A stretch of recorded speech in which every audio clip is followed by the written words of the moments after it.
தமிழ்நாட்டுல எல்லாமே சேஞ்ச் ஆயிடுச்சு. உங்க நகையையும் சேஞ்ச் பண்ணுங்க. உங்க பழைய நகைக்கு கிராமுக்கு 150 ரூபாய் கூடுதலா வாங்கி புது நகை எடுத்துக்கோங்க. அதே கம்மி சேதாரம் தான் உங்க லலிதால மட்டும்தான். ஆச்சி மசாலா. எந்த சமையலும் ருசி தேடும் ரகசியம் 20 ரூபாய். ஹாலிடேஸ்னாலே அது நம்ம ஜிடி ஹாலிடேஸ் தான். GT Holidays, South India's #1 travel brand. You know you are special when you're with GT Holidays. இயக்குனர் இமயம் பாரதி ராஜா அவர்களுடைய மறைவு தமிழக மக்கள் அனைவருக்குமான ஒரு மாபெரும் இழப்பு. ஒரு இயக்குனருக்காக 5 நாட்கள் அவருடைய படைப்புகளை பற்றி திண்டுக்கல்லில் தமிழ்நாடு முற்போக்கு எழுத்தாளர் சங்கத்தின் சார்பாக அவருடைய படைப்புகளை பற்றி ஆய்வு கருத்தரங்கம் 5 நாட்கள் நடைபெற்று பாரதி ராஜாவின் மண்ணும் மக்களும் அப்படின்னு ஒரு நூல் வெளியிடுகிற அளவிற்கு திரைத்துறையில் ஆழ்ந்த முத்திரை பதித்தவர். திரைப்பட இயக்குநர்களுக்கு ஒரு நட்சத்திர அந்தஸ்து பாரதி ராஜா வருகைக்கு பிறகுதான் கிடைத்தது. நாங்கள் பேசுகின்ற பட்டிமன்றங்களில் பழைய பாடலா புதிய பாடலா என்ற தலைப்பில் நாங்கள் ஹெட்லைனா வச்சிருக்கிறது பாரதி ராஜாவுக்கு முன், பாரதி ராஜாவுக்கு பின். அன்றைய திரைப்படங்களா இன்றைய திரைப்படங்களா தலைப்பு வச்சா பாரதி ராஜாவை மையமாக வைத்து அன்றைய திரைப்படங்கள், அதுக்கு பாரதி ராஜாவுக்கு பிறகு இன்றைய திரைப்படங்கள். அதுதான் ஒரு இயக்குனரின் குரலுக்கு மக்கள் கைதட்டியது பாரதி ராஜாவின் குரலுக்கு தான். என் இனிய தமிழ் மக்களே என்று அந்த திரைப்பட கொட்டகையில் அவருடைய குரல் ஒலித்த போது தமிழகமே கைதட்டியது. இப்படி நடிப்புக்கு திரைத்துறைக்கு ஒரு பல்கலைக்கழகமாக விளங்கிய பாரதி ராஜாவுக்கு இந்திய அரசினுடைய தாதா சாஹிப் பால்கே விருது வழங்கப்படுகிறது. ஒவ்வொரு ஆண்டும் சிறந்த இயக்குநர்களுக்கான ஒரு தமிழக அரசு விருது பாரதி ராஜாவின் பெயரில் வழங்கப்பட வேண்டும் என்பது தமிழக அரசுக்கு பணிவான கோரிக்கை. பாரதி ராஜாவை இழந்து வாரும் அவருடைய குடும்பத்தினர், திரைத்துறையினருக்கு ஆழ்ந்த இரங்கலையும் அவருடைய புகழ், அவருடைய படைப்புகள் இருக்கும் வரை நிலைத்திருக்கும் அவருடைய குடும்பத்தினருக்கு என்னுடைய ஆழ்ந்த ஒரு சரித்திரம், சினிமாவில் ஒரு சரித்திரம் இன்னைக்கு நம்மளுக்கு பிரிந்து போயிருக்கு. இது சாதாரண சரித்திரம் இல்லை.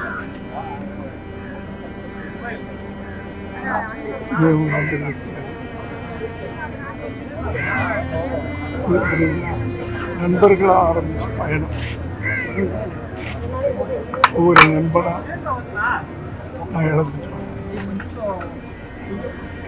அதெல்லாம் நினைக்கும்போது கஷ்டமா இருக்கு. அவருடைய படைப்புகள் அப்படின்னு சொல்லும்போது அதை யாருமே திரைப்படங்களா சினிமாவா நான் பார்க்கறது. ஒவ்வொரு படைப்புகளும் அது ஒரு கதை சொல்லும். இன்னும் சொல்லப்போனால் அவர் ஒரு புது வேதம்னு சொன்னார். வேதம் புதுதுன்னு எடுத்தார். அவரே ஒரு புதிய வேதம் சினிமாவில் அப்படி வாழ்ந்துட்டு எப்பவும் சினிமா இருக்கிற வரைக்கும் அந்த சினிமா ஆரம்பிச்ச ஒவ்வொரு படங்களும் ஆரம்பிக்கும் போது அந்த கைகள் மேலே அந்த வாய்ஸ் தமிழ் மக்கள் அந்த மறக்க முடியாத யாராக அதுலேயும் வேதம் புதிதெல்லாம் உண்மையிலேயே ஒரு புது வேதம். இன்றைய தலைமுறைகள்லாம் படிக்க வேண்டிய பாடப்புத்தகம் தான் நினைப்பேன். அவருடைய சில படங்கள், அவருடைய இழப்பு அவருடைய இழப்பு எப்படி சினிமாவில் ஈடுகட்டுறதுன்னு சொல்ல முடியாது. கஷ்டமா இருக்கு, எனக்கு கஷ்டமா இருக்கு. இயக்குனர் பாரதி ராஜா அவர்களுடைய இழப்பு இந்த திரைத்துறைக்கு ஒரு மாபெரும் இழப்பு. அவர் வந்து அவர் துறையில் இமாலய சாதனை புரிந்திருக்கிறார் அப்படிங்கிறது எல்லாருக்கும் தெரியும். எந்த விஷயமா இருந்தாலும் தானே இறங்கி செய்வார். என்னுடைய முதல் படம் நான் இந்த திரைத்துறைக்கு வந்ததுக்கு முக்கியமான காரணம் பாரதிராஜா அவர்கள். முதன்முறை அந்த வாய்ப்பு வேண்டாம்னு சொன்னேன். அடுத்த வாட்டி வந்த பொழுது கட்டாயம்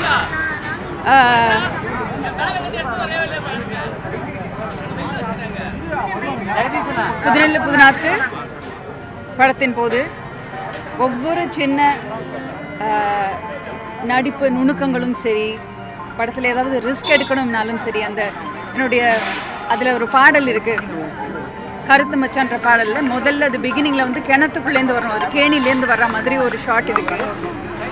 கிணத்துக்குள்ளேருந்து வரணுமா அப்படின்னு ரொம்ப பயந்தேன் நான். அதெல்லாம் ஒன்றும் இல்லை, நீ முதல்ல இல்லை நீ இறங்காத முதல்ல நான் பண்ணி காமிக்கிறேன்னு சொல்லி என்னை தடுத்து தானே அந்த கேணில் உன்னோட நான் வெயிட்டு ஜாஸ்தி எல்லாம் முதல்ல ரிஸ்க்கு நான் எடுத்துகிட்டு தான் ஆர்டிஸ்ட்டை எப்போவுமே எடுக்க விடுவேன் அப்படின்னு சொல்லிட்டு அவர் இறங்கி முதல்ல 2 முறை பரிசோதனை செய்து விட்டு அப்புறமா தான் ஆர்டிஸ்ட்டை பண்ண வச்சார். அந்த மாதிரி எதுவாக இருந்தாலும் துணிந்து செய்வார். நடிப்பு மேலே, அது தன்னுடைய தொழில் மேலே, அவர் டைரக்ஷன் மேலே அப்படி ஒரு பேஷனாக எடுத்து பண்ணுவார். அவ்வளோ பேஷனட்டாக ஒர்க் பண்ணுவார். அவருடைய ஹீரோயின்கள் எல்லாருமே பிரபலமாக இருக்காங்க. எல்லாரும் அருமையான கேரக்டராக இருக்கும். ஒரு சின்ன வேஷம் அந்த படத்தில் அவரோட படத்தில் இருக்காங்கன்னாலும் அவங்களுக்கு ஒரு பெரிய முக்கியத்துவம் வாய்ந்த கேரக்டராக தான் இருக்கு. ஸ்டுடியோலேருந்து அவுட்டோர்ஸ் எடுத்துகிட்டு வந்தது அவர் தான் அப்படின்னு எல்லாரும் சொல்லும்போது ரொம்ப பெருமையாக இருந்துச்சு. இந்த மாதிரி ஒரு பெரிய ஒரு டைரக்டர் கையால் இன்ட்ரடியூஸ் ஆனின்னு நினைக்கும் போது ரொம்ப பெருமையாக இருந்தது. ஸோ புதுநெல்லு புதுநாத்துக்கு அப்புறமா நான் வந்து அப்பனும் மாத்தாளும் அவருடைய இன்னொரு சீரியல் டைரக்ட் பண்ணார். அப்பவும் நான் முதல் படத்தில் பார்த்த மாதிரியே அதே உத்வேகத்தோடு, புத்துணர்ச்சியோடு, உற்சாகத்தோடு எல்லாருக்கும் நடிப்பு சொல்லி கொடுத்து அப்படியே பம்பரமாக ஓடுவார். இந்த ஷாட்டுக்கு அங்கே ஓடணும், கேமராவும் சரி கேமரா எடுத்துகிட்டு ஓட சொல்லுவார், கூடவே ஓடுவார். அந்த மாதிரி ஒரு உழைப்பாளியை பார்க்கறது ரொம்ப ரொம்ப கஷ்டம். அவருடைய நீண்ட பயணம் வெற்றிகரமாக இருந்தது. கடைசியில் கொஞ்சம் உடம்பு சரியில்லாமல் இருந்தது, ரொம்ப வருத்தமாக இருந்தது. இன்றைக்கி திடீர்னு மறைந்து போயிட்டார் அப்படின்னு கேட்கும்போது ரொம்ப ரொம்ப வருத்தமாக இருக்குது. அவருடைய ஆன்மா சாந்தி அடைய பிரார்த்திக்கிறேன். மனோஜ் அவர்களுடைய இழப்புக்கும் வந்திருந்தேன். ஆமாம், அப்போ தான் மீட் பண்ணேன். கஷ்டமாக இருக்கும் சில ரொம்ப தெரிஞ்சவங்களை பார்க்குறதுக்கு. ஸோ ரொம்ப வருத்தமாக இருந்துச்சு. அண்ட் எஸ், புதுநெல்லு புதுநாத்துக்கு அதுக்கப்புறமா என்னுடைய ஆடியோ லான்ச், என்னுடைய அழகன் என்னுடைய ஆடியோ லான்ச்சுக்கு ரொம்ப சந்தோஷமாக வந்தார். அவரே வந்து நிறைய விஷயங்கள் என்னை பற்றி அன்றைக்கி அந்த மேடையில் பேசினதெல்லாம் இன்னும் என் காதில் ஒலிச்சிக்கிட்டே இருக்குது.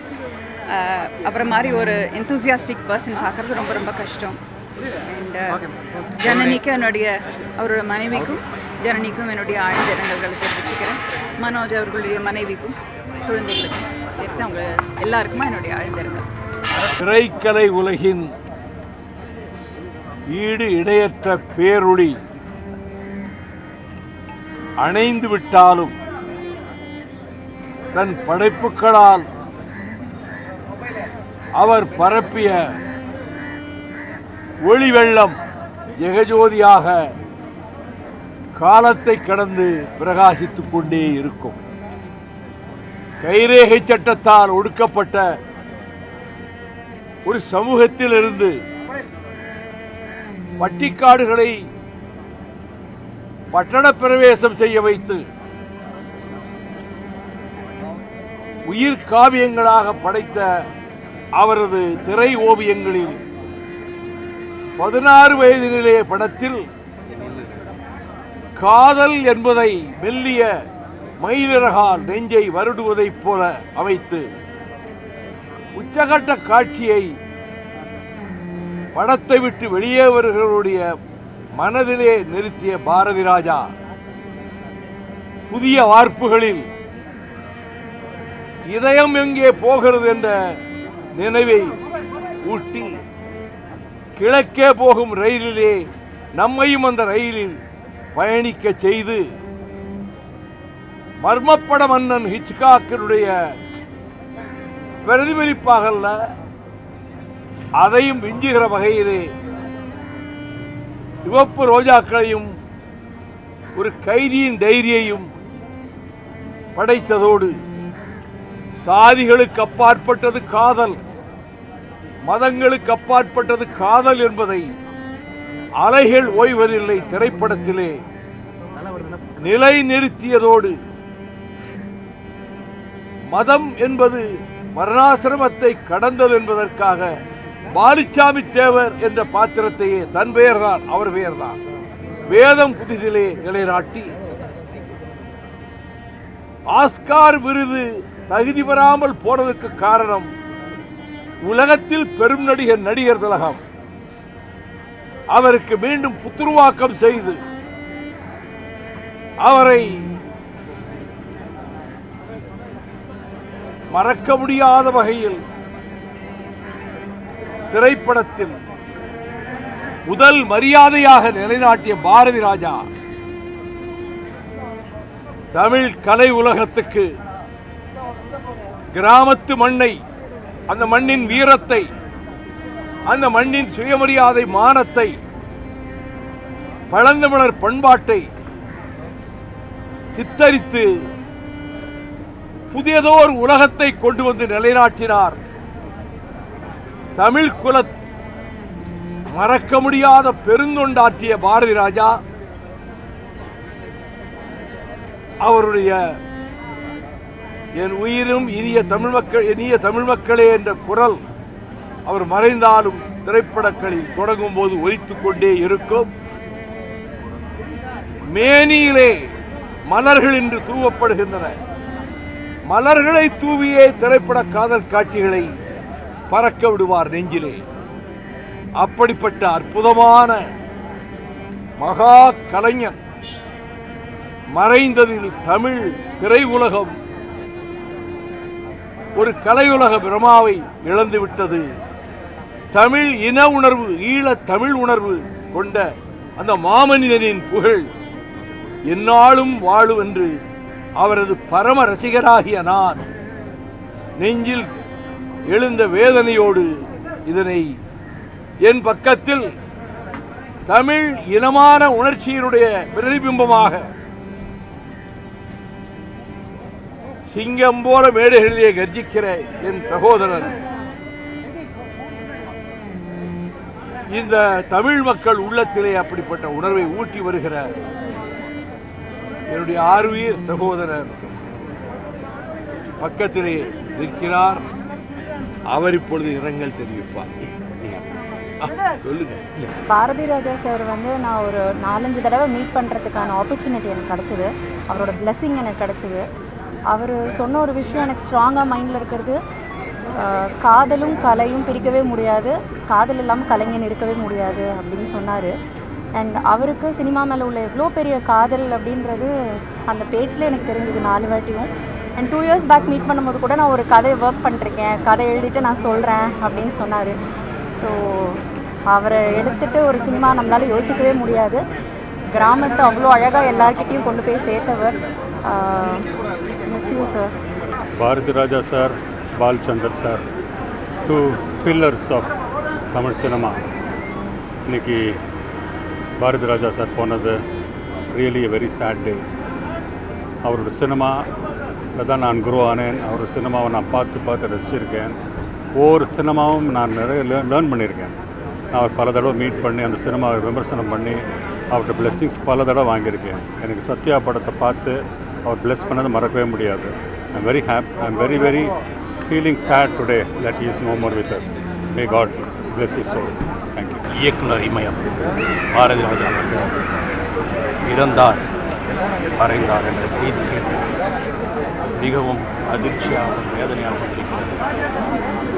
இயக்குனர் ஸ்ரீதர் அவர்கள் பாலச்சந்தர் அவர்களுக்கு பிறகு பாரதி ராஜா என்னும் இன்னொரு சரித்திரம் சரிந்தது. அப்படித்தான் எங்கள் திரையுலகத்துக்கு ஏற்பட்ட மிகப்பெரிய இழப்பு. அவர் அறிமுகப்படுத்தாத நடிகர்கள் இல்லை, இயக்குநர்கள் இல்லை. எனக்கும் பாரதிக்கும் அவருடைய சொந்த பேனரில் மனோஜ் கிரியேஷன்ஸில் படம் இயக்க வாய்ப்பு கொடுத்த இயக்குனர் அவரின் மனதில் நானும் இடம் பிடித்தேன் என்பதை நினைக்கும் பொழுது ஒரு வகையில் அது பெருமையாக இருக்கிறது. ஆனால் அனைத்து திரையுலகுக்கும் தமிழ், தெலுங்கு, மலையாளம், கன்னடம் என்று ஹிந்தி என்று அனைத்து திரையுலகத்துக்கும் ஒரு மிகப்பெரிய இழப்பு பாரதி ராஜா அவர்களின் இழப்பு. அவர் செய்த முதல் மரியாதை, அவர் செய்த கிழக்கு சீமைக்கு இது எங்களை விட்டு மறையாது, என்றும் மறையாது. அதுபோல எப்படி நடிகர் திலகத்தை பார்த்து எல்லோரும் நடிக்க வருகிறார்களோ அதே போல இயக்குனர் பாரதி ராஜா அவர்களை பார்த்து எத்தனையோ இயக்குனர்கள் இயக்கத்துக்காக இங்கு வந்திருக்கிறார்கள். எல்லோருக்கும் ஒரு மானசீக குருவாக பாரதி ராஜா அவர்கள்தான். அன்னாரின் ஆத்மா சாந்தி அடைய நான் இறைவனை வேண்டிக்கிறேன். அவர்களுடைய குடும்பத்துக்கும் அமைதி வழங்க நான் இறைவனை வேண்டிக்கிறேன். அனல் பறக்கும் செய்திகளை அப்டேட் செய்து கொள்ள நக்கீரன் களத்தை இப்பவே சப்ஸ்கிரைப் பண்ணுங்க.